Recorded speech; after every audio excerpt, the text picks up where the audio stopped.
Ududug. The battlefield was filled with smoke. The night hound stares coldly at his freshly killed prey. Except for the broken neck, it looks like a normal human. However, judging from the bright red color of its eyes and the red spots on its skin, it was definitely not in a normal state. Poisonous man.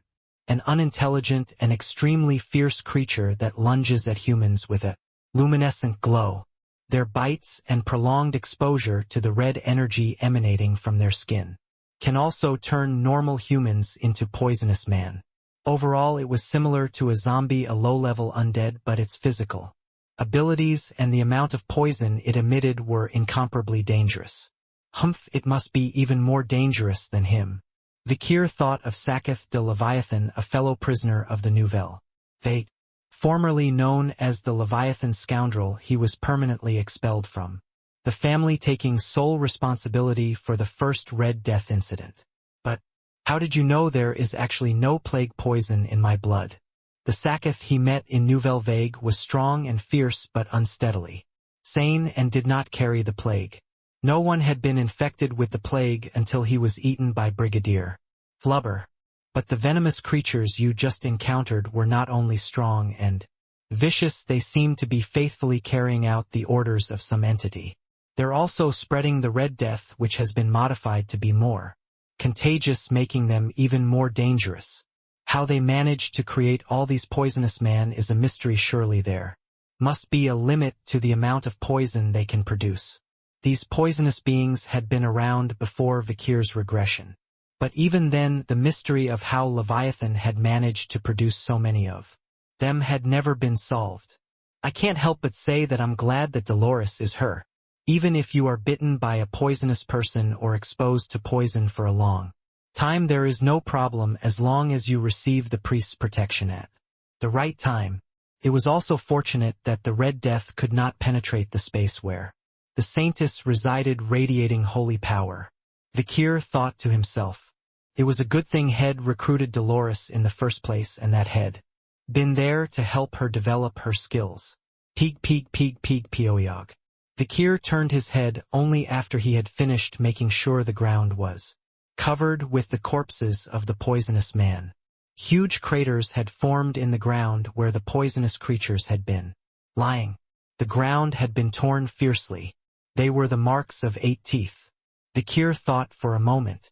My proficiency with the 8 has certainly increased since Nouvelle Vague. Little did Vikir know that after Helltree there was still room for improvement in the 8 form, which he thought he had already mastered. With a newfound sense of humility, Vikir reevaluated his swordsmanship. There is a wall up there, a wall of the 9th form that cannot be crossed in one's lifetime, as King Corso said. You will probably not reach it in your lifetime, for the realm of the 9th form lies beyond the threshold of death. To reach the 10th form you must die and awaken. I don't understand what that means, so I'm still stuck at the 9th form. How am I supposed to awaken when I'm already dead and I may never reach the 10th form? Like a legendary island that appears only on stormy nights, or like a rainbow after rain. The 9th form that is visible to the eye but can never be reached, but it is definitely there.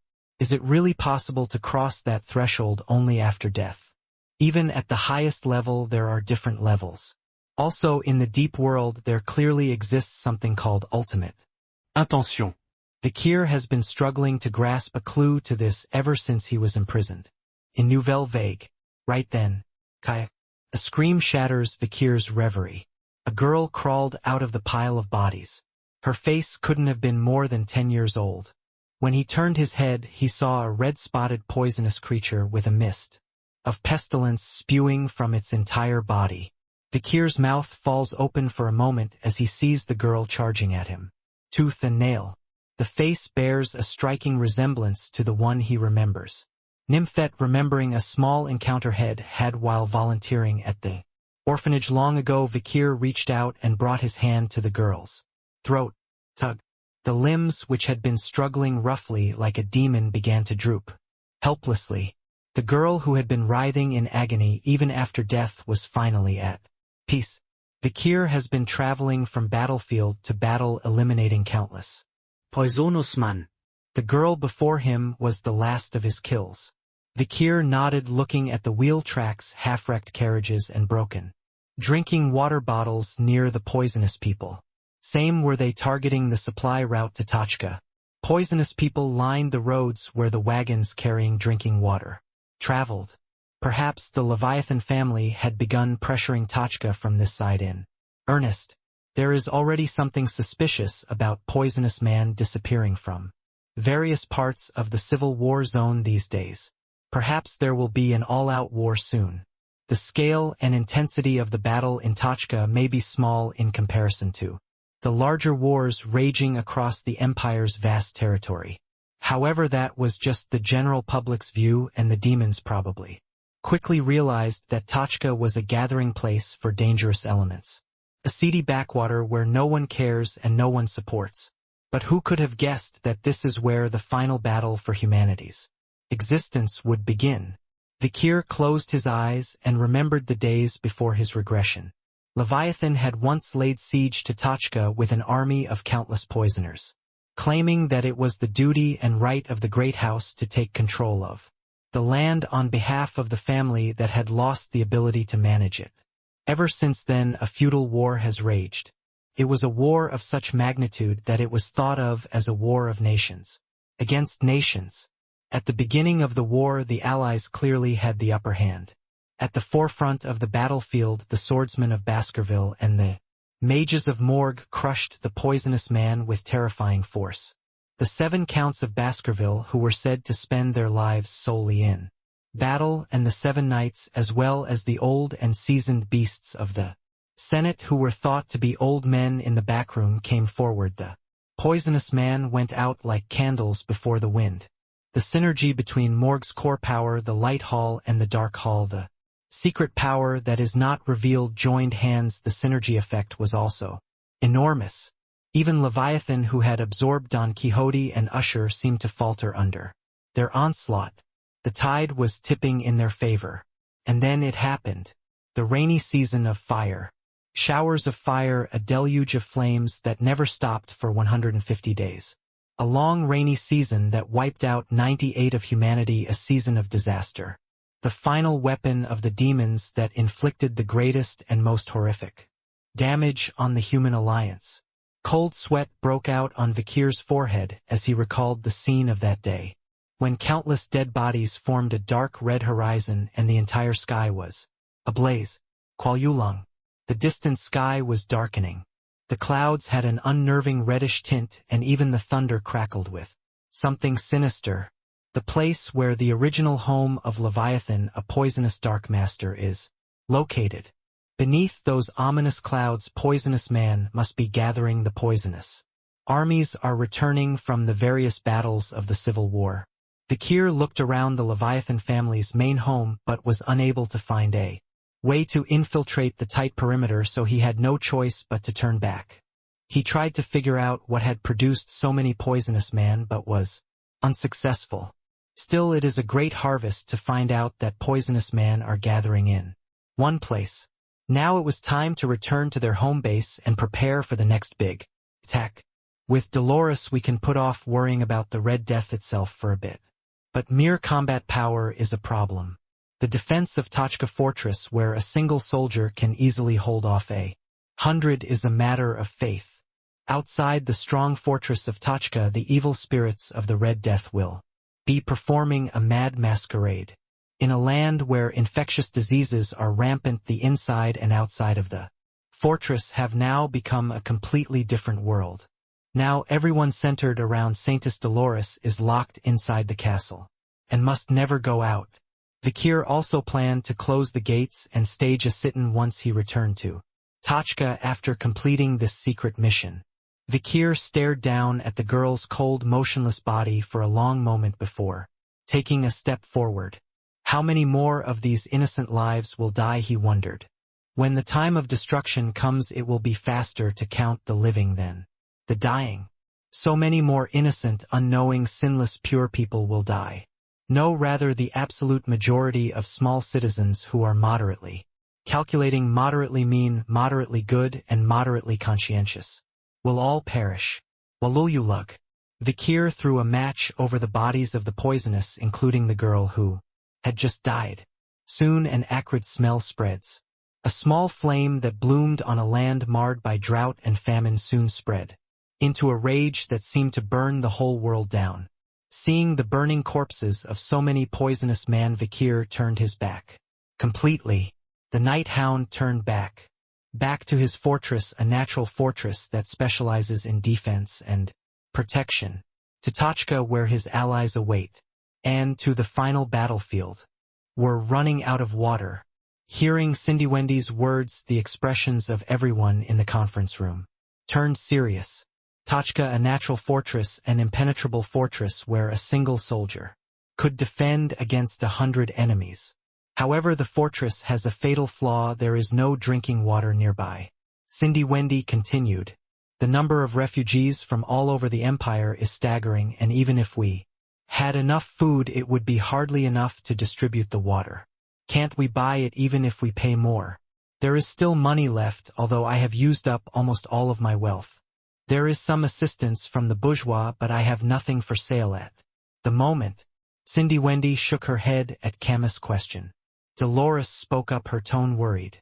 The Leviathan's poisonous people keep cutting the supply lines, so our water isn't getting here at this rate. We'll be wiped out by starvation before the war even starts. Humans are 80% water. The amount of water stored in the human body is approximately 50 L. Without doing anything, the body breaks down fat and produces about 0.25 liters of water. This means that humans can only go for about 3 days without drinking water, after which dehydration becomes life-threatening as the stomach rebels. I wonder if all the people of the empire are here, so many of them. It's all because we've been so good at spreading the Ark story, but have we taken it a little too far?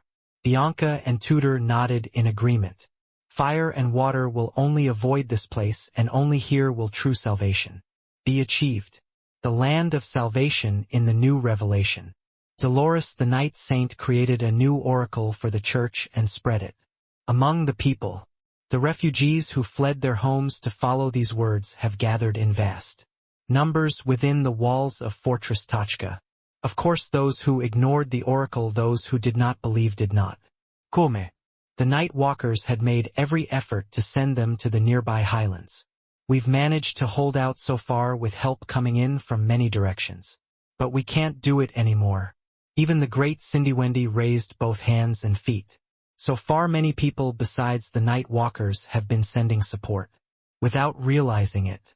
Basso, led by Lovegood of Themyscira, alumni of Colossio such as Gordon and Underdog, the entire Colossio staff including Principal Banshee the Balak clan of the Western Jungle, Mozgus of Quovadiskar, Adolf of Morg, Damien of the bourgeois, Isabella of the Baskerville, and many other benefactors from all walks of life have sent food, water, troops, and other manpower, and the refugees of Tachka have been able to live a better life than before despite their discomfort.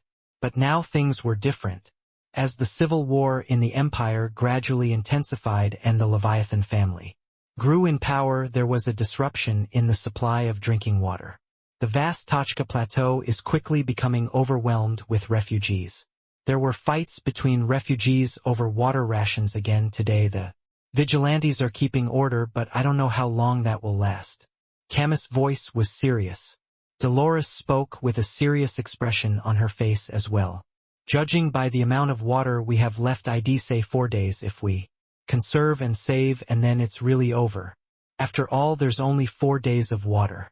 If you consider how long humans can survive without water, that's about a week. Everyone in Tachka has about a week to live. In the end, everyone's eyes are directed to the highest table in the conference room. Cindy Wendy, Camus, and Dolores, the top leaders of the Nightwalkers, also paid attention to a spot higher up than them. Vikir.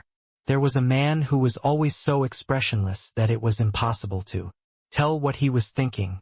Finally, Vikir's mouth opened. Hold on. The words were met with different reactions. Camus nodded in understanding. Dolores wondered how to convince the others. And Sinclair scratched her head, trying to figure out how to hold on. Cindy Wendy just sighs heavily with a "here we go again" look on her face. Just then Piggy next to her asks in a cautious tone, Vikir, we all believe in you, but I'm sure many of the refugees here don't. And I don't know what to tell them. We can't just tell them to hang in there. Can we?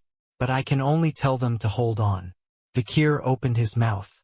His tone was flat but still full of conviction. You've done a much better job than I expected, and we've been able to gather a lot of people, so I was wrong to be a bit off, but give it a little time and everything will work itself out. I can promise you that. You're just saying that because you don't think it's possible to wait that little bit longer. It was the Chihuahua who interrupted from the side. He had become Vikir's loyal aide, and he was quick to criticize him. Isn't it frustrating for the people around you to keep the plan to yourself? Why don't you share it with the people around you? Why don't you just wait and see when there's only 4 days worth of water left? Chihuahua's bluntness caused a few people around him internally delighted. But Vikir's attitude didn't change. I can't help it. If I blurt out my plans too soon, the enemy might get wind of it, and if I tell them, they won't believe me, and our allies might be rattled. I'm hoping they've gotten the hint and will trust me this time.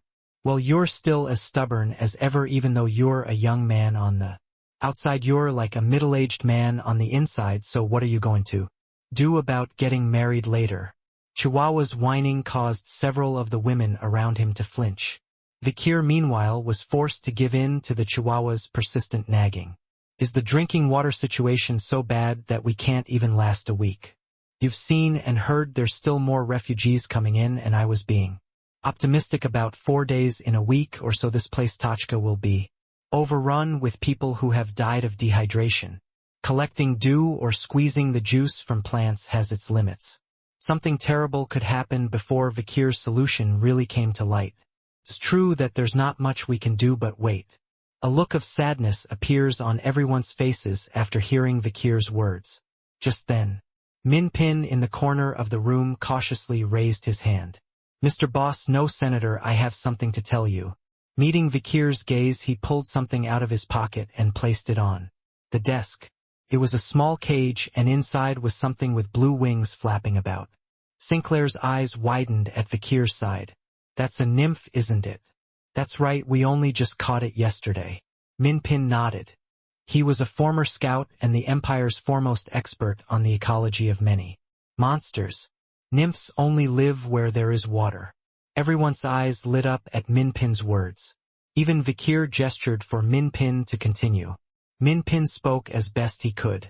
I found this nymph on a mountain peak not far from Tachka. It's a high, steep rocky place, and it's so thick with bushes that it's hard to see what's above when you're looking up from below. I thought I'd die several times trying to gather it.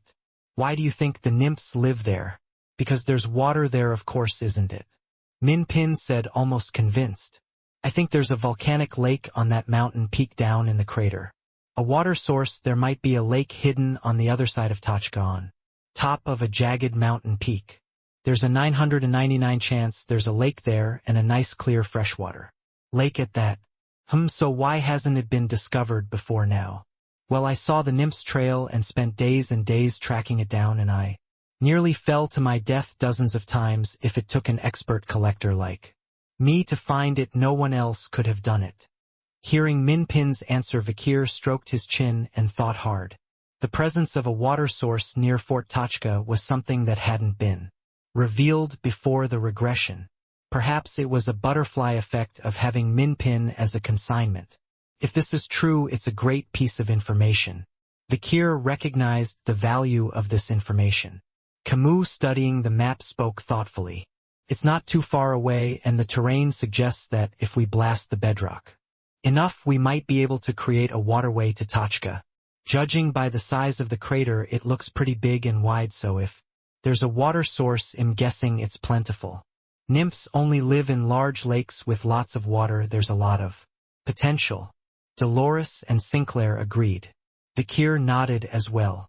Min Pin is a talented person who was selected and chosen during his time in the imperial capital, so he also trusts Vikir. Vikir considers for a moment, then nods. Very well, change the plans slightly first. Get the water source. For this point, Vikir, who is extremely conservative when it comes to changing plans, decided to do something different this time.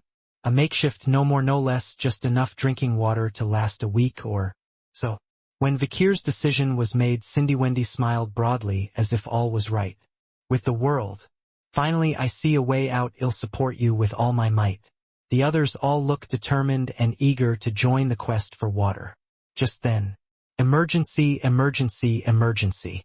An urgent report comes in from the sentry on the watchtower outside the window. The Leviathan's poisonous man are attacking up ahead, and there's an unknown number of them. It was a report that instantly overturned the excited atmosphere caused by the discovery of the water source. House Leviathan. The poisonous people are coming. They're numerous. The cries of the fortress guards were all similar. The horizon was stained black. An army of poisonous people covered the ground like a curtain descending from above. The battle for the destruction of Fortress Tachka began in earnest, with the red death aura flowing like a demonic spirit. Kaiwag. The poisonous people rushed madly towards the first wall.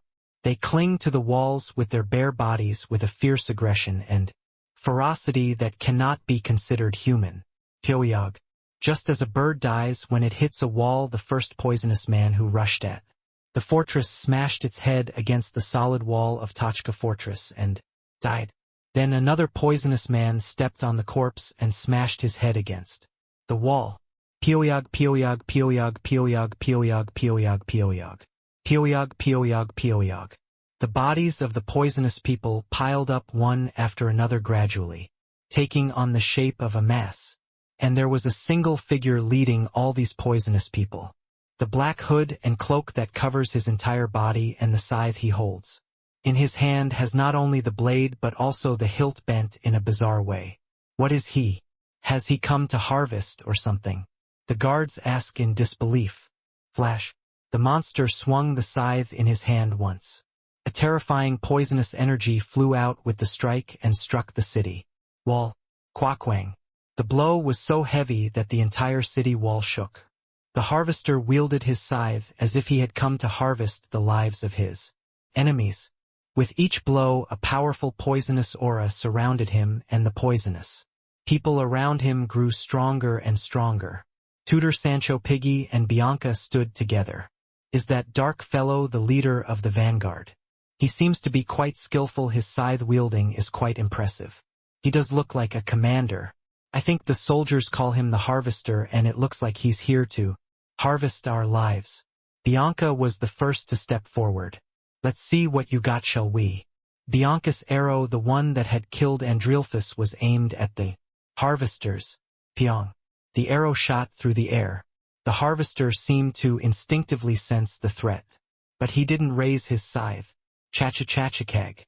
Bianca's arrows were blocked as countless poisonous people formed like a human shield. Bianca fired a few more times after that, but all of her arrows were blocked by the shields before they could reach the harvester. Saich, you're so cheap. What kind of master are you? Bianca clicked her tongue as she watched the harvester back away from the arrows. But even now the poisonous people kept coming. Waves of red death. The poison they breathed and the fountains of blood they spewed as they died could infect even the unaffected, turning them into poisonous people. If not for the purifying power of Dolores, who maintains a wide area divine barrier at the heart of Fort Tachka, this iron fortress would have been shaken. Chwag. The harvester stretched his hand out to the side, and the poisonous people's path changed. The harvester continues to lead the poisonous people, attacking the weakest points in the walls. He was strong in combat, but he also seemed to have a keen eye for tactics. Ugh, these monsters. A combination of a military-minded commander and soldiers who blindly follow him. It was not for nothing that they swept through the Civil War. And with its poison, it's no wonder it's invincible. Damn it, it's scaring the soldiers. Tutor Sancho Piggy and Bianca gritted their teeth and encouraged their men. But the tide was turning in Leviathan's favor. Just then, "Don't back down, you idiots." A gruff shout came from the ramparts above. All eyes, friend and foe alike, instantly turned to the central castle wall. There a huge old man stood tall, holding a club. Orca Montrawilsermer Javert, the warden of Nouvelle Vague. A master of defense and fortitude, he looked out over the entire battlefield. From beneath the ramparts, If you retreat, everyone behind you will die. If you fight here, the only thing you'll lose is your own life, and what better business is there than to die alone or to have your entire family slaughtered? The soldiers' eyes snap back to focus as they hear Orcus rant. For a split second the atmosphere stopped tilting. The seasoned veteran did not miss the timing. The spearmen and the head carpenters stepped forward.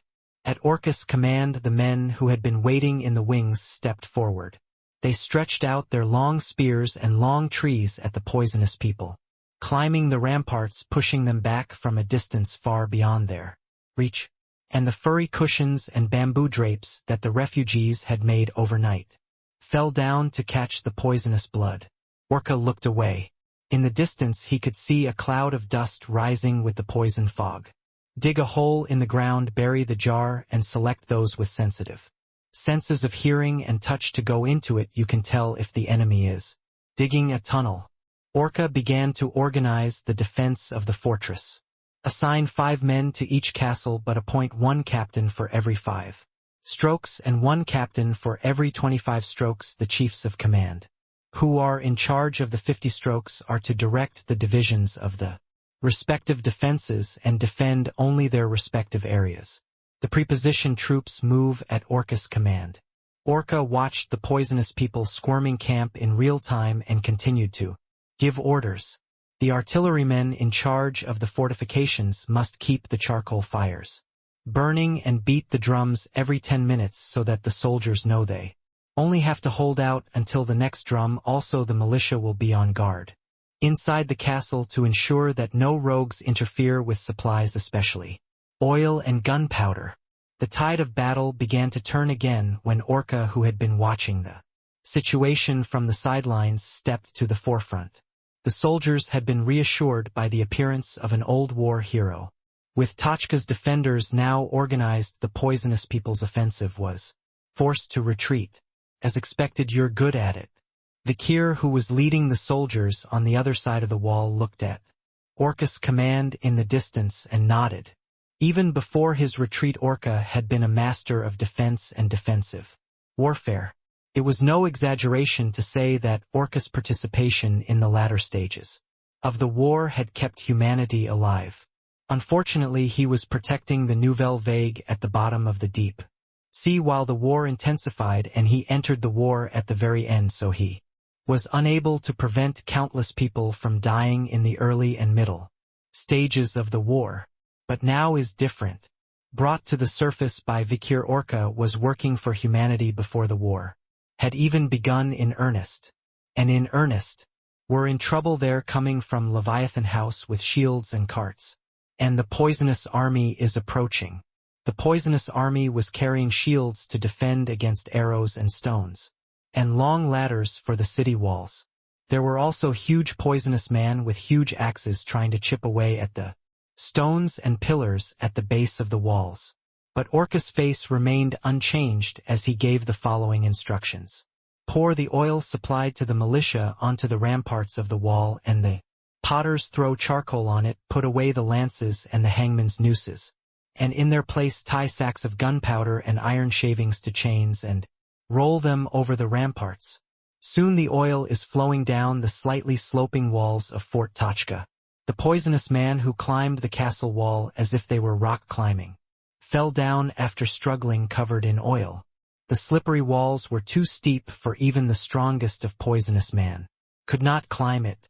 Gunpowder, shards of iron and charcoal rained down on them. Quack-quack-quack-quang. The oil flames and gunpowder combined to create a chain of explosions. The shards of iron scattered together spread with terrifying force, tearing through the poisonous people. Not a single limb was left intact amongst the small and exploding bodies that soared into the sky. Tutor Sancho Piggy and Bianca's mouths dropped open in amazement. Well, I don't think you have any particularly ingenious or special strategies, but you're still amazing. It is exactly as it is in the textbook. It is an extremely standard and exemplary water battle. It's actually quite difficult to be precise because you need to know exactly what's going on with your troops and control them so that you don't lose your supply and troops. Is sticking to the basics the most difficult thing? That's amazing, I guess. This is a matter of age and experience. As time passed, the poisonous people's general offensive was clearly weakening. The red evil spirits on the horizon were gradually opening up holes. The brave soldiers looked up at the ramparts and cried out, "Woa, the poisonous people are backing down, it's the war hero of the old country. We've almost stopped them, hail Major General Orca, hail. Javert, what do we do now? Hurry up and give the next order." The crowd was sending a torrent of abuse towards Orca. However, the Orca only exhaled thick cigarette smoke and frowned as if it were annoyed. What do I know after that? The words that made everyone doubt their own ears came out of the mouth of the old country's war hero. Orca chewed on his words as he watched the enemy's fire slowly die down. I only defend, offense is for others. When he finished, he jerked his cigarette to the side in disgust. Everyone's eyes shifted to the side wall Orca had pointed out. And there an old man with a creepy smile on his face. Pushishishi. Sade till former markning, don sade Cedric, don sade engagemang. He looks down at the poisonous army in front of him with a look of amusement on his face. Major General Orca, a master of defensive warfare, has come to the forefront. And the siege has slowed the Leviathan's momentum. And there was a master of offense who didn't miss a beat. Pushishishi. Sade till former markning, don sade Cedric, don sade engagemang. His eyes twinkled with amusement. I suppose it's my turn from here. Marquis de Sade looked back at Major General Orca. You had trouble with my attack about 40 years ago, right? I think I'll use that tactic. Hung, wasn't it ultimately blocked by my defense at that time, so you were captured? That's because we were vastly outnumbered, you old man. After a lifetime of fierce battles, the two enemies joined hands. Marquis de Sade was a man with a genius for tormenting and making others suffer. Master of mercenary warfare who 40 years earlier had challenged the entire empire with a coalition of only 47 families and had come close to decapitating the emperor. Marquis de Sade is also a descendant of the prestigious house of Sade, a family that has been prominent for generations. He was also a man who received overwhelming support from survivors and successors from defeated countries that fell or were forcibly merged. Marquis de Sade, I will follow you. Just give me the command. We will be with you even in death. Ooh, the glory of the past is being recreated. The soldiers from the former defeated nations who didn't mix like water and oil despite being part of the same alliance threw their full support behind Marquis de Sade in his name. Vikir nodded at the sight. It's worth saving. Before he regressed, he had heard Major General Orca, a fierce defender in the last days of the war, mutter, Sade, if only he were alive, the human alliance wouldn't have been pushed so far. A demonic brain that rivaled Dantalian in military strategy and Belial in mercenary skill. If Marquis de Sade had been alive to fight the war of destruction, he would have been the perfect complement to Orca's weaknesses in specializing in defense. If even his lifelong nemesis Major General Orca lamented this, he would have been a great addition. Vikir decided to take him out alive when he escaped from Nouvelle Vague. Pushishishi, I thought the Warring States period was over and we'd never see such a fun war again, but here we are again, and it's so wonderful I'll live long to see it. The strong survive, which was the spirit of the times throughout the Warring States period, and the Marquis de Sade, who can be said to be the embodiment of the spirit of the strong survive, was smiling maniacally at the demon and his minions. Come, brave young men, follow me. Sade raised his whip and a maniacal cheer erupted from behind him. The post-war generation, the resentment and sense of defeat of being from a defeated nation, prisoners and prisoners of war from all corners of the country united under the banner of Marquis de Sade. Quakwang. The gates of Tachka opened and Marquis de Sade led his soldiers out to sweep away the poisoners. Pia pia pia pia pia pia pia pia piong. The whip, which started moving like a giant snake, cut all the poisonous people in half within a few dozen meters in front of it. Pushishishi, kill them all. Sade divided the men who followed him into 8 groups. The eightfold formation which wiped out the demons of the Usher family at once has been transformed again. The life gate, the enlightenment gate, and the open gate that kept them alive. The injury gate, the surprise gate, and the rest gate that cause serious injury. The stop gate and the death gate where you will surely die. But in Marquis de Sada's maniacally laughing reimagining there was no sign of a live path. Every gate is a death gate, a jar of malice with no way out. Marquis de Sada's whip had driven the poisonous people thoroughly into the pit of death. The spearmen moving according to the formation, the shieldmen behind them, and the archers at the rear changed their formation according to the whip and pushed the poisonous people. Tutor Piggy Sancho and Bianca watched from the ramparts, their jaws dropped. Wow, you can use soldiers like that. It seems very different from typical tactics. It is, I can't believe you can push your soldiers to such desperate lengths. Why is he more poisonous than the poisonous people? Basically, a typical local war begins with a fight for cause. After a bitter argument, the warriors declare war, agree on a time and place for the battle, and fight only while the sun is shining, returning to their camps at night. The warriors would fight unknown, or they would divide their armies into two wings with offensive forces on the right and defensive forces on the left, with the victory decided by whoever could destroy the other's left wing first. The ethics and unwritten rules of warfare were to take as few casualties as possible and not go to the other extreme, as captives would later be enslaved or ransomed. Of course, all of this was completely foreign to Marquis de Sade here. Kill them all, and you too die pushishishi. If you fight too shyly, I will cut off your head myself. Sada's maniacal mercenary style was pushing his soldiers to the edge of lethality.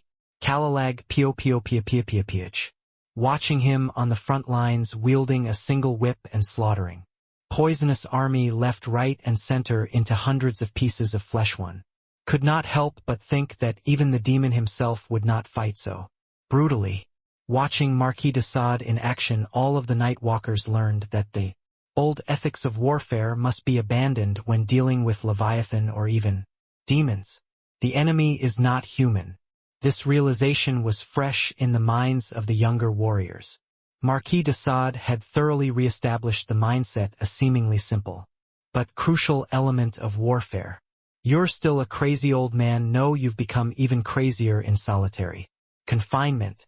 Looking at Marquis de Sade, Orca clicked his tongue and said, I wish the old man had been killed by the poisonous people at this point, but he's more human than demon, so it's right to help him rear guard support. Orca too took up his club and raced out the gate. Soon troops and vigilantes from each of the houses began to gather outside the gates to drive the poisonous people back. Pew pew pew pop up pop up pop you pop up pop up pop up pop up pop up pop up up. Countless skewers rose up from Marquis de Sade's side. A red-haired woman smiles over the skewered poisonous people. Old man, I like your fighting style. Would you care to teach me? Morg mu Camus. She was showing great interest in Marquis de Sade's tactics. Quakwang. An entire vein of gold was pulled out of the ground. A giant golden hand struck the poisonous people on the other side. Let's use our momentum to strike deeper. Sinclair, she too was on the other side of Camus, helping Marquis de Sade. And even now flaming arrows were flying everywhere, burning away the plague. Fog and countless arrows and long spears were destroying the poisonous people. Pushishishi, that's it, they're retreating. If we chase them any further, we'll be overrun by reinforcements, so retreat. Marquis de Sade called his soldiers back with eerie timing. Camus retrieved the skewers with a sad look. Sinclair also pulled her magic back with sword-like timing and retreated. More poisonous people arrived as reinforcements, but by then all the allied soldiers were back inside the gates of Fortress Tachka. The outpost at Leviathan was a victory for the allied forces at Tachka thanks to the division of forces between Major General Orca and Marquis de Sade. Major General Orca's meticulous preparation and experience in countless maritime battles coupled with Marquis de Sade's ghastly counterattacks and retreats resulted in a victory for the Tachka alliance. But the real war had not yet begun. The siege against the poisonous people has completely exhausted all of the priests who exuded holy power. It was doubtful that they would be able to hold off the Red Death tomorrow. The soldiers had also been moving around vigorously, consuming more water than Usual. Tomorrow they would indeed run out of drinking water and holy power. There was no way to stop the second and third wave of the poisonous people. Attack. Dolores said after taking a walk around the castle. I think they're gonna try to dry us out. They've got layers and layers of siege nets outside the walls, and they're gonna pick a day when the sun is shining. At this rate, they might not last 3 days, let alone a week. Eventually Vikir had to make a decision. Well, go to the water source and draw water. Leaving Tachka's security to Major General Orca and Marquis de Sade, Vikir himself would go to the water source and build a waterway.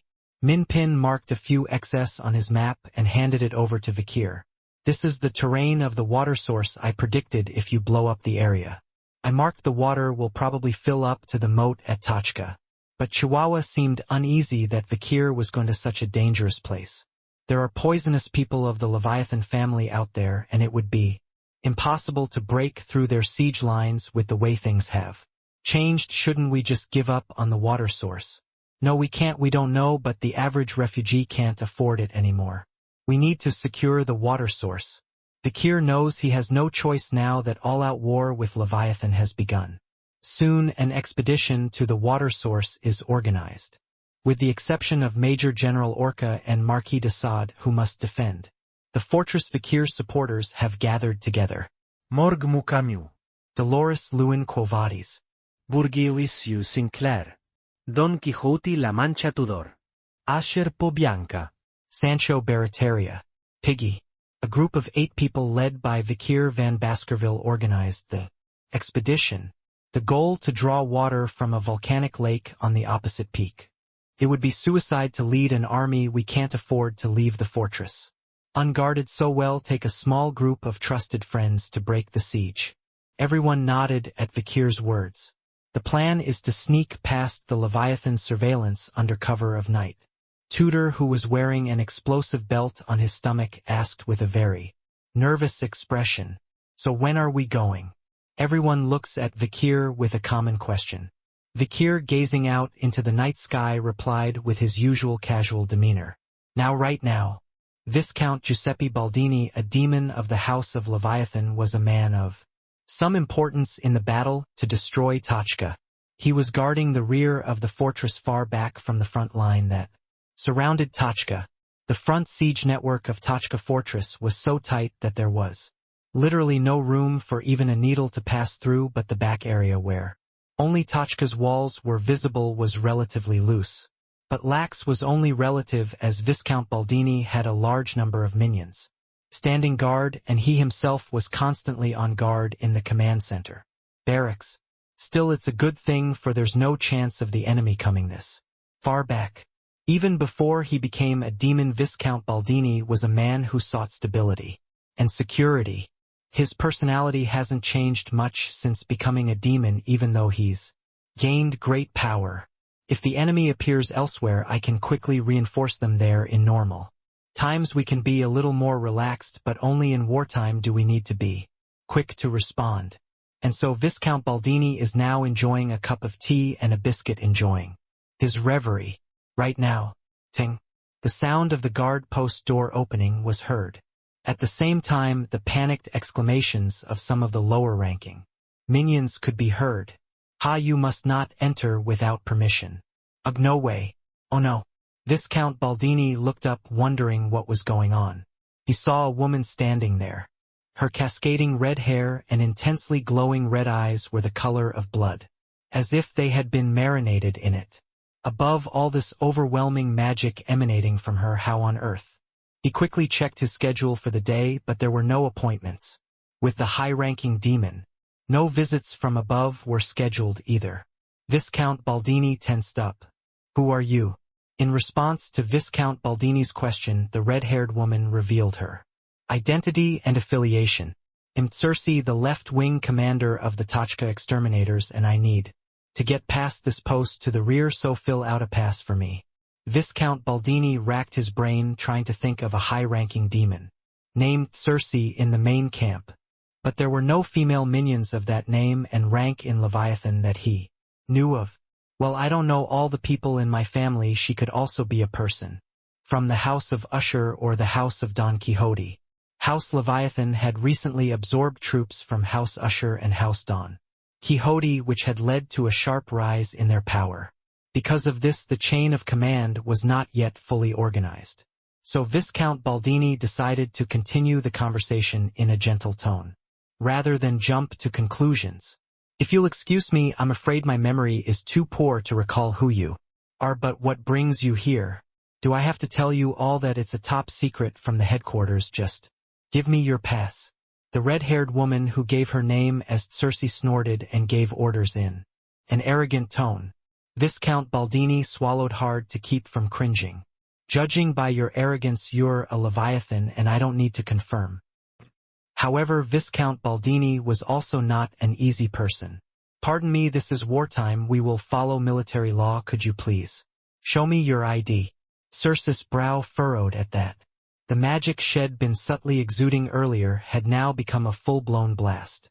Okay, you're going to protest, right? No, I'm just asking you to go through the procedure, even though I'm an external figure. I've been to the main house a few times and I don't recognize you from those times. Humph, isn't it natural that I am an illegitimate child, you idiot? At the mention of illegitimate child, Viscount Baldini closed his mouth as if he was going to be sick.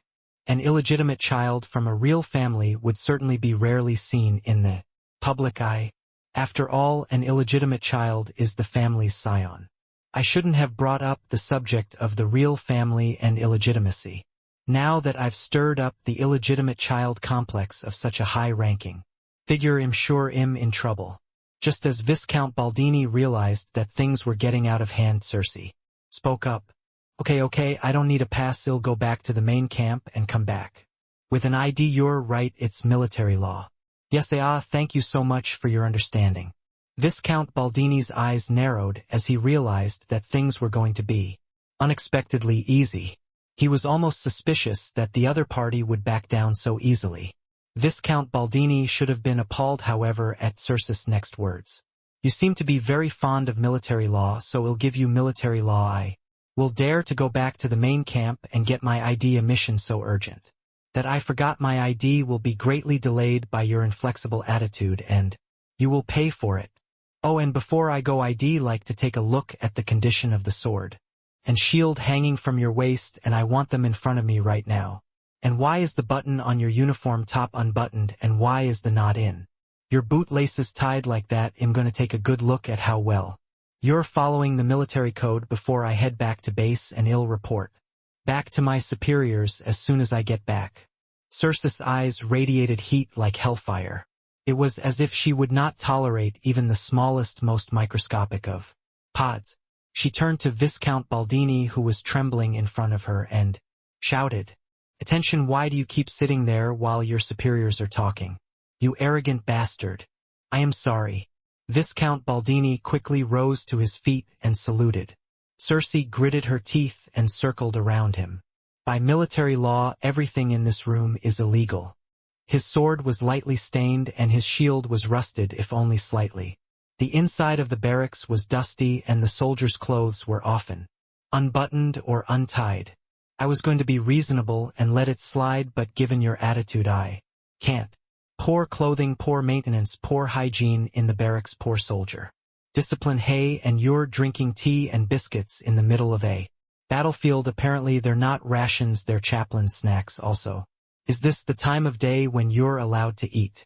You're not following any of the military laws you like, so what's the point? A man like you, so strict with others and so lenient with himself, is bound to get into trouble someday. Circe reached out with a casual hand, grabbed Viscount Baldini by the hair, and yanked him back. Quack. Then in an eerie voice she said, "No, we'll have to send you to the front lines right at dawn tomorrow, and as soon as I get back to the main camp, I'll send your proposal to." At that, Viscount Baldini shouted in a voice that was almost crying, "A pass, I will write you a pass. I am guilty of death." Then Circe shook her head. "It's not necessary. I'm going back to the main camp. Your class and unit will be assigned to the frontline suicide raiders at dawn tomorrow." Frontline suicide squad there. The assault squad was the unit that suffered the most casualties in today's siege, with Major General Orca and Marquis de Sade Viscount Baldini's face was beginning to turn as pale as a corpse. The normally stoic Viscount Baldini dropped to his knees and began to beg. My, I was short of thought. I'll give you a pass and I'll contact the rear and arrange for you to go with as little inconvenience as possible. Please, just the assault party. The mood in the barracks had completely changed. Cersei nodded, annoyed but not surprised. I've memorized your face, your name, and your unit number in case something happens to send me back to the main camp. Well, I'll make sure that doesn't happen.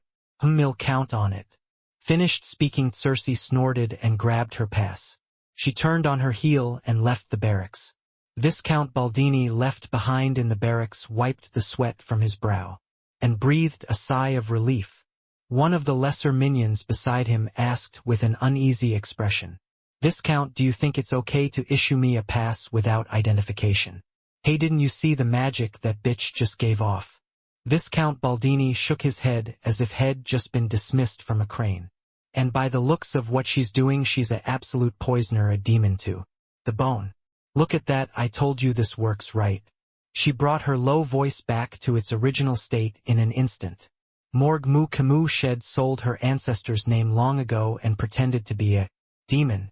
The name is full of magic energy, and I am also confident in my ability to emit magic energy. Of course, it just smells. When she finished, Camus turned her head.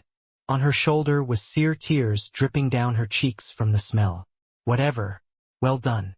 Vikir patted Camus on the shoulder. The first gateway to the water source was easily breached thanks to Camus' initiative. With a pass from Viscount Baldini, the gates behind them were nearly free. Passes as well. After that, they passed through a few more private guard posts. Hug. A gust of wind from the front hit everyone's noses. The breeze carried a hot, foul odor. Vikir looks up and sees red spirits swarming over the horizon. The Plaguelands, probably a place of poisonous people. They'll cover you from here. Dolores summoned the last of her holy power and gave each of them a drop of her tear of the saint. With the exception of Vikir and Camus, who were immune to almost all poisons. Everyone was protected by Dolores and able to survive the Red Death. The group of 8 then made their way over the gentle ridge to the next gateway. Along the way, a red mist drifted across the ground strewn with the corpses of the poisonous people. Soon through the red mist they could see Leviathan's second siege network. Seeing the shadows of barracks and wooden fences, Vikir began to calculate the distance. Where poisonous people are present, strategies such as disguised identity will no longer work. 15 minutes to infiltrate. From now on it was time to force a breakthrough. The ground shakes. A cloud of dust rose up along with the sound of horses' hooves. Late at night, it was Viscount Baldini who drove his horse to the rear guard post. Where is she? Where has she gone? Find her quickly. He barked orders at his men in an urgent tone. Viscount Baldini, still feeling bad about granting a pass to a stranger with no identification, galloped his horse in pursuit. But he found nothing all the way to the rear post. In the poisonous archives in the back he could find no record of the high-ranking demon's visit. All he could see were corpses, the byproducts of war. Damn it, I hope nothing happened. In the end, Viscount Baldini had no choice but to turn his horse around and head back to his post. Soon afterward, Viscount Baldini heard a noise in the wasteland where he had driven his horse back. A few shadows stirred over the wasteland where only a few corpses of poisonous people were strewn about. Hugh, that was the most unpleasant blanket in the world. Tudor pushed himself to his feet, tossing aside the corpse of the poisonous people had been carrying. My body is soaked with cold sweat. I'd be in trouble if I were caught. I feel like my heart is the size of a pea. It's heavy and unpleasant. Beside them, Sancho Piggy and Bianca also rose from the dead bodies of the poisonous people. As the pursuers closed in, the night walkers, all of whom had been instructed by Vikir to do so, lay down on the ground, each with a few bodies on top of the others to avoid eye contact. That was dangerous. Vikir pushed off the poisonous people bodies covering and stood up. Then 3 others followed him to their feet. The first to poke her head out from under Vikir's armpit was Camus. She narrowed her eyes at Vikir's waistband on the other side. You're usually so slow, but you're so fast at times like this. What? It was Dolores who poked her head up from Vikir's side. This was where Shed jumped in at the last minute. Camus glared at Dolores. They say a well-behaved cat enters the kitchen first. There is nothing wrong with the old saying. Well, it's not like that because the bodies of the poisonous people were only here, and something similar happened to me once upon a time during a drinking game in the dormitory, so I did it unknowingly. What dormitory drinking game? What happened? Boyfriend? Who's your boyfriend? Camus and Dolores glared at each other in the middle of Vikir. A voice intervened to stop them. We're in enemy territory, so let's be careful. Do you really want to do that? Under a pile of corpses. Sinclair lifted her head with a meek expression. But her head is still stuck between Vikir's legs. Hey, why are you sticking your head out of there? You're making this look even more innocent. I don't think that's your place to say, Sinclair. Camus, Dolores, and Sinclair began to engage in a subtle nervous war of words over Vikir. But Vikir paid no attention to their bickering, his eyes fixed on the road ahead. Soon through the red haze the poisonous people became visible. The poisonous people inside the wooden fence stood idly by, doing nothing or hovering around them. We're going to infiltrate the barracks now. We're going to break through the center. Yes, we could just walk right past them, but the size of the poisonous people is alarming. Vikir nodded in response to Tudor's question. These are probably the forces that will be mobilized for tomorrow's siege. If we can reduce them a bit, it will ease the hands of those left in the castle. At Vikir's words, everyone's expressions became determined once more. Now if they could only break the siege, they could reach the water source. Vikir and the others scrambled to the mound of dirt that had risen upward, crouched down and peered through the gap. Baby madam, it would have been nice if that creature had been there. Vikir thought back to his days as a night hound. He would have been able to move much more freely with his partner, but alas, he could not duplicate those movements now. Then, how about digging a hole? Camus stepped forward. Before Vikir could open his mouth in disbelief, she pulled out an object from her bosom and slipped it over her face. It was a picaresque mask, a mask that could turn a man into a dog. It was Dantalian artifact that Vikir had given to Camus before traveling to Nouvelle Vague. Hack hack hack. Camus instantly transformed into a Redford dog. Cute. Dolores reached out with a twinkle in her eye, but Camus swatted it away. Then as a dog, Camus began digging a burrow in the high mound of dirt. Papa papa pag. In no time at all the mound of dirt was high and the underground passage equally deep. Camus burrowed all the way through the wooden fence and barked loudly at Vikir, with her tail flicking. Camus' blatant gesture of petting prompted Vikir to stroke her head. You're putting the mask to good use, aren't you? Of course. Camus, now back in her human form, glared at Vikir. Soon the 8-member death squad came inside through a tunnel under the fence. A dense red mist makes it difficult to see ahead, but they can sense the occasional black and red shadows moving about. Swoosh! The night hound bared its teeth. The heads of several poisonous people wandering around the tunnel rolled on the floor without a sound. Vikir nodded as he saw the poison oozing from the cut side of the neck. That's certainly a lot of poison in there. How on earth did they produce so much poison? The number of poisoners people is staggering, as is the amount of poison each one of them has stored in their bodies. It would take a lot of effort to create such a large number of poisonous people. They're not that weak compared to the poisonous people I saw before the regression. They were only seen in the latter stages of the War of Destruction. Vikir couldn't help but think back to the question Head had before the Tachka Destruction War began. How did they create all these poisonous people? Surely there must be a limit to the amount of poison that can be produced. Even before Vikir's regression, the mystery of how Leviathan had managed to produce so much poison had never been solved. But something was different in this life. Brother, excuse me. Sinclair poked Vikir in the shoulder with a deft touch. Sinclair's eyes spotted the black barracks beyond the red mist. Vikir strained his eyes and stared into the fog for a long moment. Only then did the landscape beyond slowly reveal itself. Tsutsits. the sparse figures of the poisonous people peeking through the fountain-like mist were like charcoal left behind in a burned forest. They were lined up in a row, and one by one they were entering the black barracks. And on the other side of the barracks, the same poisonous people who had just entered were coming out one by one, twisting into even more grotesque forms, their bodies growing larger and their limbs even longer. Are they charging up their poison in there, and even their strength seems to be increasing?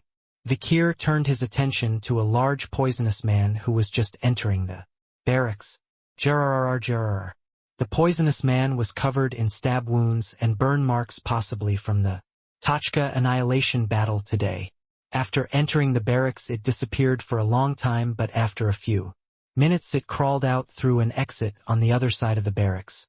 The long limbs were twisted and bent like those of an insect, and the originally hideous face was distorted into something horrifying. Eek! The sword marks that had tattered its body were gone. As if boasting of its overflowing poison and vitality, it creaked and twisted, disappearing into the red mist. Judging by the tension in my money hat, there must be some sort of artifact. A very strong one. I think it's charging the poisonous people with it. Vikir nodded at Sinclair's words.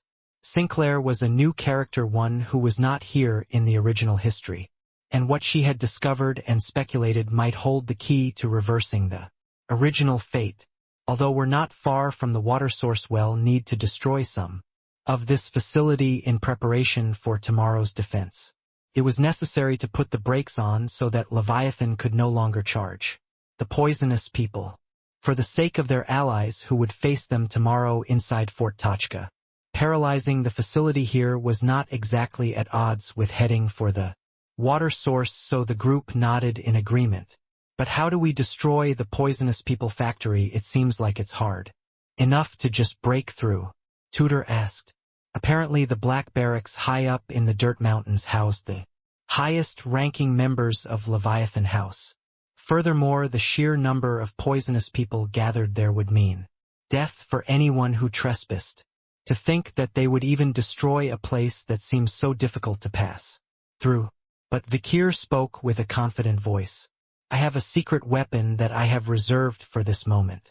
And then, swoosh, Vikir drew out what he had been hiding deep within the thick fog of blood. Vikir, when did you get so big? It was enough to make everyone in the group's eyes widen. A black barracks sits atop a dirt mountain. In the center of the barracks was a giant pot, and two giant snakes were coiling inside.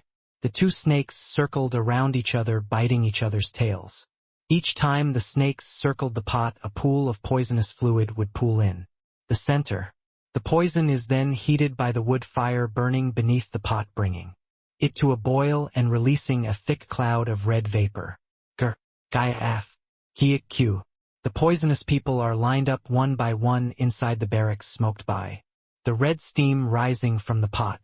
Ududug udiug pagagag. The poisonous people who were about to die are instantly energized by the red vapor. Some were so energized that their bodies became bizarrely shaped. And there is one figure sitting on a throne at the top watching all of this. He wears a black robe that covers his entire body and a large scythe on his back. He is known as the Harvester to the Night Walkers, a mysterious person who stands at the forefront of this Tachka annihilation battle, and especially at the forefront. The Harvester silently watched as countless poisonous people were reborn from the red mist of death. Just then, quackwang, something happened. One side of the barracks was torn to shreds and a strange figure broke in. From outside, Pio-pia-pia-piog. As soon as he entered, he immediately cut off the heads of the poisonous people around him. Dozens of poisonous people were left with their heads rolling on the ground. Unable to resist, Harvester jumped to his feet. The amount of poison manpower and time that went into making a single proper poisonous soldier was staggering. They shouldn't have to die like this. The Harvester came down the stairs as if he was flying and immediately swung his scythe and slashed at the assailant. Kang. A strange man blocks the Harvester's scythe with a ragged iron sword that looks like he picked it up somewhere. For a moment the Harvester flinched. He instantly recognized the intruder. Vikir van Baskerville Knight Hound, the greatest villain of all time. Imprisoned in Nouvelle Vague long ago. So why would he appear here at this moment? Vikir's red eyes flashed at the harvester before him. Tang kadoodoo-doo-doo-dug. The iron sword pushes away the scythe, creating a pile of sparks. The cheap iron sword lost countless of its teeth just by colliding with the scythe, once turning it into a lump. But Vikir continued to swing his iron sword. Kang Kong Tang Tang. The recklessness of the attack was enough to make even the harvester cringe. But this was the headquarters of the Leviathan family, a place with countless poisonous people. Cha-cha-cha-cha-kag. The giant poisonous people reached out toward Vikir. Each one of them is a monster with a grip that can distort even a cast iron. But Vikir swung his iron sword, which was now almost like a saw blade, and cut off their limbs. Pududug pudug pagagag udiug. Pieces of flesh and bone fragments with uneven cut edges scatter here and there in the air. There was even a sense of madness in Vikir's sword slashing. But in the end he's outnumbered. Even Vikir had no choice but to succumb to the onslaught of the poisonous people who used the corpses of their comrades as shields. Pyoyog. The palm of one of the poisonous people slammed into Vikir's face. Pyoyog Pyoyog. Another palm on top of it. Pyoyog Pyoyog Pyoyog Pyoyog Pyoyog Pyoyog. Above it more and more palms covered Vikir's face. Crushed by countless poisonous hands, Vikir finally died, his entire body horribly mutilated. The poisonous people tore Vikir's body to shreds in a frenzy. And then, tug. Vikir's body was reduced to its upper half, rolling across the floor like garbage. The harvester looked down at Vikir's body on the ground. Then he reached out with a pale hand and gently brushed a hand across Vikir's empty eyes. Just then, Quadug, the upper half of Vikir's body, which had been thought to be dead, jerked up and bit down on the harvester's hand with his teeth. The moment the harvester is startled and puts his hands back. Quackwang. The wall right behind the harvester's back was torn apart. The barracks shook once, and again countless poisonous people died in a torrent. Harvester quickly turned his head. There was an unbelievable sight. Fikir from Baskerville.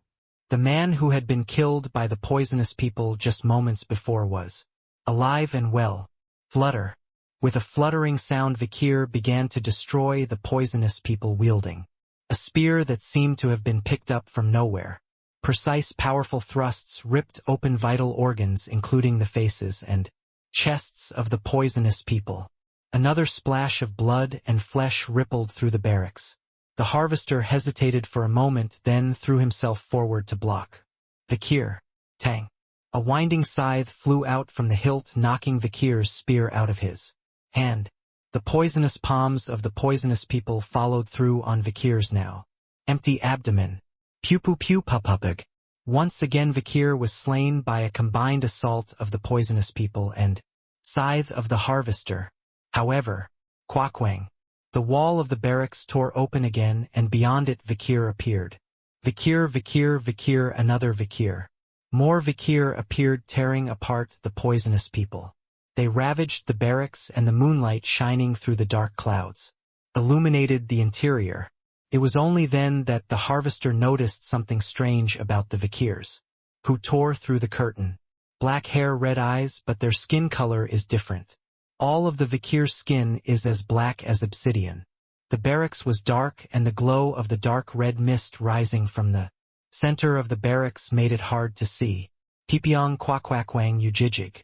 Each of the Vikirs was fierce and vicious, and they could manipulate their weapons like limbs. Before their inhuman combat power, a violence that questioned whether they were even living creatures at all. The poisonous people were being torn apart like wet leaves. Quang. In the end, the rampage of countless Vikirs destroyed the pot in the center of the barracks. The two snakes inside scurried back into the corners, and the thick red mist that had been rising was cut off. Jioyog Pig Dengyong. The harvester, who had been swinging his scythe to slice and dice the bodies of the Vikirs, was greatly embarrassed when he saw that the pot had been broken. So were the poisonous people gathered outside the barracks. Wait. The harvester rushed out of the barracks and looked around, but there was no sign of Vikir's true form. Pipiong Kwang Kyulululig. All he could hear was the flames raging throughout the barracks and the noise of the black Vikir rushing about. Hours ago, Vikir opened Andromalius' barrier beneath the bloodstorm. What poured out from within were tiny creatures that looked exactly like Vikir. Doppelganger leeches. The leeches Vikir had taken from Black Tongue when he left Nouvelle Vague had grown. Oh my, how cute, what are they? Definitely they look like something I'd want to take home and raise. Brother, where did you get your children from, isn't it? Dude, are these really leeches? They look so much like you. Even though I saw it once in Hell Tree last time, I still can't get used to. Maybe it's because he grew up drinking Vikir's blood, but he looks exactly like Vikir. Just put on the clothes I brought and it'll be perfect. Wow, now that you've dressed him up, he looks exactly the same. That must be very confusing for the enemies. Camus, Dolores, Sinclair, Tudor, Sancho, Piggy, and Bianca, all of them at one point or another admired Vikir's look-alike miniatures. Except for one thing, skin color. Here, eat. Vikir fed the leeches a large amount of blood, more than he had ever given them before. The leeches grow strong after drinking the blood shed by Vikir. Vikir then set the leeches loose in the center of the poisonous barracks. The leeches, viciously modified by Black Tongue, went on a mad rampage, began to run wild, attracted by the smell of blood and death coming from everywhere. Well, it was worth the effort. Vikir nodded as he watched a significant number of the leeches charge toward the barracks on the dirt mountain. Boyfriend ignition complete. In the distance he could see Camus waving. Vikir also nodded his head and gave a signal. Camus understood Vikir's signal and unleashed her mana. Quaquaquaquang. Flames and iron skewers erupted from beneath the dirt mountain. The poisonous soldiers descending the slope were halted in their tracks there. Feet and stomachs pierced by a succession of iron skewers. The flames began to spread in all directions, using the barracks and the struggling poisonous people as firewood. Walululug. Vikir turned his head to see that the flames had even reached the storehouses of rations for the common soldiers. Tudor, Sancho, Piggy, Bianca, Sinclair, and Dolores, who had succeeded in moving the fire from the front, were also signaling that their mission was complete. Vikir and Camus quickly joined them. Were headed straight for the water source. If they could just get to the peak behind them, blow up one side of the lake, and divert the water, everything would be fine. Not only would they have water, but they'd be able to wipe out Leviathan's forces in one fell swoop. Perhaps this will be the last mission. Vikir ran quickly towards the shadow of the ridge in front of him. It was the final finish line where the fate of Tachka lay. Geoyog. One of the giant poisonous people opened its mouth wide. The gaping mouth was immediately pulled back and it fell off its jaw and plummeted to the ground. Hyolpiadiog. After slashing at the face of the poisonous people in his way, Vikir landed lightly on the ground. However, there were still a few poisonous people on the slope leading up to the mountain peak in front of him. Gur, kiik, hiss hiss. The poisonous soldiers are larger and more powerful than normal poisonous people. And the poisonous people here are even larger and more grotesque than the average soldier. Those with 3 or 5 heads belong to the ordinary axis. Their long, twisted bodies were dotted with grotesque appendages that could not possibly have once been human. Mutants. An extremely rare creature that is born when a normal poisonous people crosses the line of fire time and time again, accumulating experience and refining their poisons. The poison and stench emanating from its body were causing the surrounding grass to turn black, and then one of the larger and more hideous of the poisonous peoples blocking the peak began to appear. Gagak, gagagak, gagagak, gagagak. Vikir recognized the creature. That's the one who went into the barracks earlier. The one that had just crawled out of the poison charging station had seen in the distance. It was a large, powerful mutant with no idea why it was stationed so far back. Gugilg, a Bioji youngest Yagagyayalg. The mutant muttered unintelligible words through its bizarrely altered mouth structure, and Vikir quickly assessed the situation. This is going to be a pain in the ass tomorrow if he's going to be on the siege. You'll have to take him down beforehand. The night hound was just about to bare his teeth at the giant poisonous mutant. In front of him, Vikir. Tudor's voice came from behind him. Vikir spun around to see Tudor with a determined look on his face. You go first. Well, take care of this place. It's more important to get the waterways open. Well, do something about the poison mutants, so don't worry. Got it. Tudor had barely finished speaking before Vikir was gone. Clearly it would be more efficient that way. Tudor sighed as he watched Vikir rush off without a backward glance. Boy, at least say no. Now that's proof that Vikir trusts us as much as he does. I know, and I'm kind of flattered. Tudor smirked at Sancho's axe raised back and readjusted his spear. Soon the group began to move forward, sending Vikir first, and began to block the poisonous people behind him. Come on, you scum, let me show you something hot. Camus waved her hands, drawing a large magic circle in the air. Her signature octocasting the ability to manipulate 8 elemental magics. Simultaneously, 8 rains of fire and iron began to fall. Pia pia pia pia pia pia pia piong. The iron skewers that rose up from the ground immediately pierced into the bodies of the poisonous people, melting from the heat and burning their bodies. If this happens, my gold will melt too. Well, it doesn't matter. Sinclair drew up her mana and brought it to the ground. Then she pulled out the entire gold vein that was sleeping under the stratum. Ujijijijijig. A huge golden golem tears up the ground, crawls up to the ground, and throws a massive fist. The molten gold bubbled and boiled from the flame magic that Camus had created, scattering the liquid in all directions, burning the poisonous people to death. Everyone take a deep breath, as much as possible. Don't go away from me. Dolores cast a divine shield as wide as she could, keeping the red death spirits at bay. Chiig. The blood and pus that the poisonous peoples emit as they struggle are evaporated into ordinary vapor as soon as they come in contact with the white light emitted from Dolores' body. Tudor, Sancho, Piggy, and Bianca are also emitting auras of their own, blocking the poisonous people's advances. Vikir, can you see anything up there? Tudor shouted as he pierced a hole with his spear in the center of the poisonous people's large palm. See. Tudor's strained voice echoes through the layers of trees and cliffs. Vikir, who had just climbed over the peak, recognized the faint but clear sound of Tudor's voice. But it was. Vikir had no answer to Tudor's plea. No food, no water. No matter how hard he peered down into the crater, he could see no water. Vikir took a few deep breaths and then looked carefully at the scenery below the crater. He could see a hillside of dry dirt rolling away from the overgrown vegetation below. As he followed the line of sight, he saw nothing but an empty wasteland. There was no sign of water in the crater, just dry dirt and hard rocks. Only a few dried tumbleweeds rolled around in the grass. Min Pin's information had been wrong. Vikir gritted his teeth. It was information he hadn't known before the regression, and he doubted it. The uncertainty head leaned on had turned out to be a fatal hand. Quack quack wang. Vikir struck a blow, collapsing part of the peak. But there was still no water. This is dangerous.